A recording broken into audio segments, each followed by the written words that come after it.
Les vérifications de routine à faire sur une voiture. Commençons par le niveau d'huile.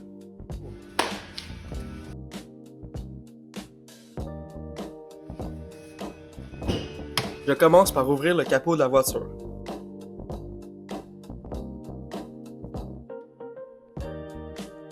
Ensuite, je repère la jauge, qui est souvent un anneau jaune.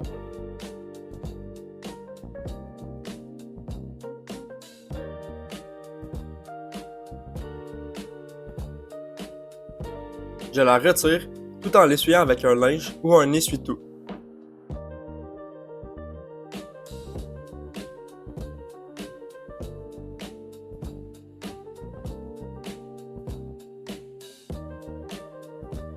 Ensuite, je m'assure de la remettre à son emplacement jusqu'au fond.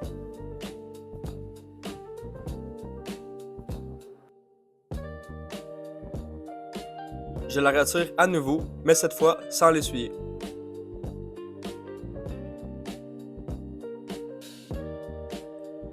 Il y a une ligne maximum et une ligne minimum. Si l'huile n'est pas au maximum, il faut ajouter de l'huile. Ici, on ne voit même pas d'huile, ce qui veut dire que le niveau d'huile est beaucoup trop bas. Il faudra donc en rajouter. Si on désire vérifier le niveau d'huile sur une voiture plus récente, on peut vérifier le niveau sur l'écran de divertissement de ce véhicule.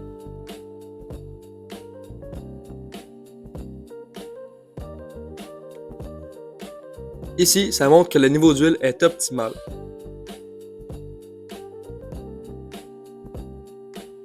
En revenant à l'autre voiture, on remet la jauge à son emplacement jusqu'au fond. On va donc procéder à l'ajout de nouvelle huile. On retrouve ce bouchon jaune avec un signe d'huile dessus.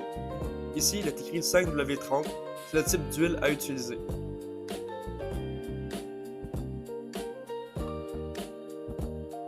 On dévisse ce bouchon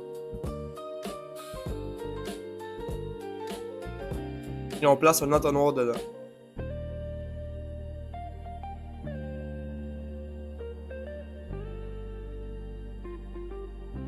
On verse de l'huile dans l'entonnoir. On regarde à nouveau à l'aide de la jauge, on l'essuie, on la remet à son emplacement jusqu'au fond. On vérifie à nouveau.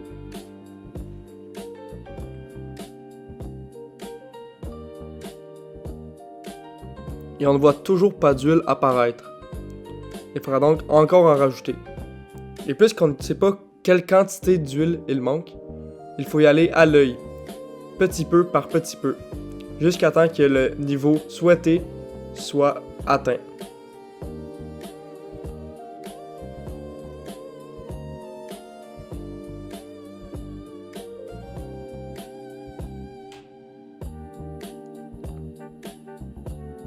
On vérifie une dernière fois et le niveau est bon.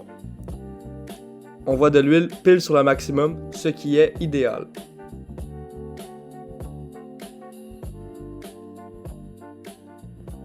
On peut maintenant retirer l'entonnoir et revisser le bouchon d'huile.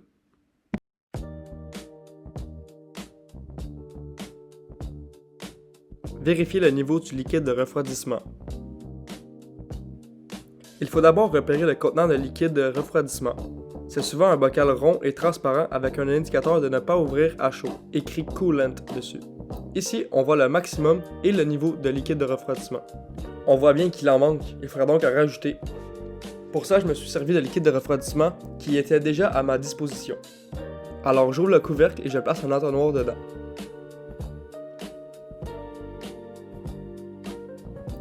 Je verse du liquide de refroidissement jusqu'à ce que la barre de maximum est atteinte.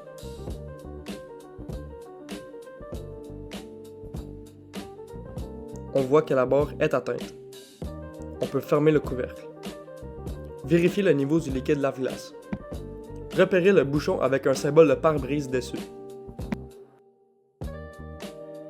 On peut voir qu'il est écrit full ou plein en français et que cette barre n'est pas atteinte. Il faudra donc en rajouter. Pour ce faire, j'ai utilisé du lave-glace qui était déjà à ma disposition.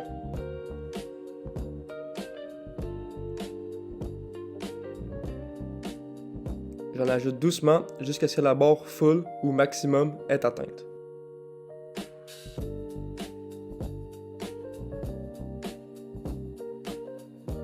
Ici, on voit bien que je l'ai bel et bien rempli au maximum.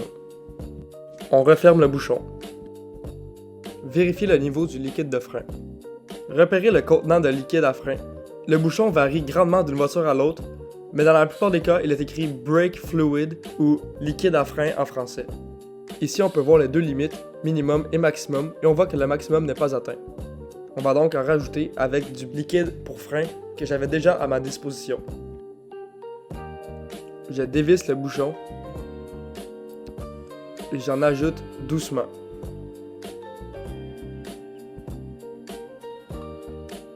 Une fois la ligne de maximum atteinte, j'arrête et je remets le bouchon sur le contenant.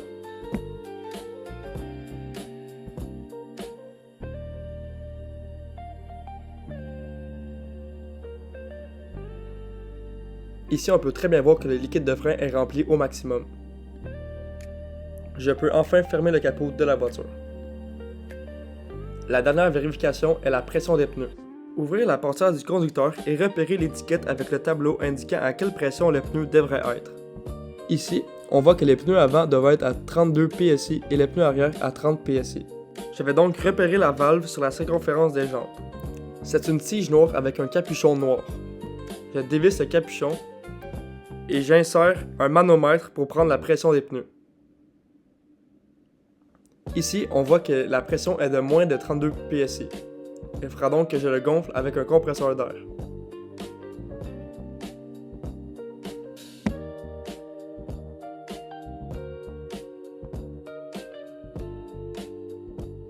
On peut entendre le son des pneus qui gonflent.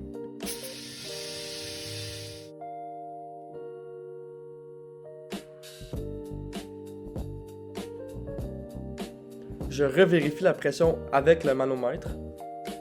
Et là, on voit qu'il est à 35 PSI, ce qui est beaucoup plus que 32 PSI. J'en ai trop rajouté, donc je fais baisser la pression en pesant sur la valve avec mon pouce.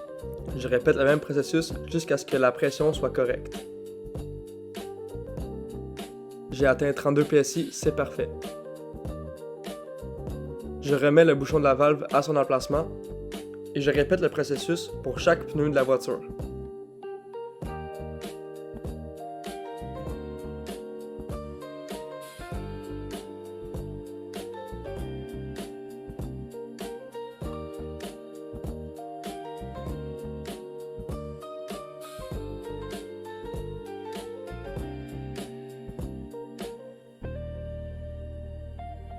C'est donc tout pour les vérifications de routine à faire sur une voiture.